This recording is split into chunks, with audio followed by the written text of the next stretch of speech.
હાલ જેલિયા ગામની જે ઘટના છે, જે ભાર્ગવ દેસાઈ અને ભાવેશ દેસાઈના ફાર્મ હાઉસમાં સરકારી બુલડોઝર ચલાવવામાં આવ્યું છે, જ્યાં એની સંપત્તિને તોડવામાં આવી છે.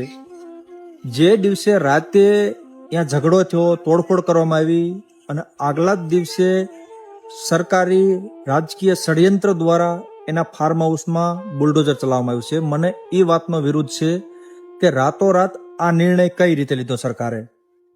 સરકારને કંઈ પણ ખાલી કરાવવું હોય ને તો એનો એક સમયગાળો આપવો જોઈએ, જ્યાં એની સંપત્તિ, એની માલ મિલકતનો એ લઈ શકે કે એનું સગવડ વ્યવસ્થા કરી શકે. પણ આ રાતોરાત આ નિર્ણય કઈ રીતે લેવામાં આવ્યો છે કે એની સંપત્તિને તોડવામાં આવી છે.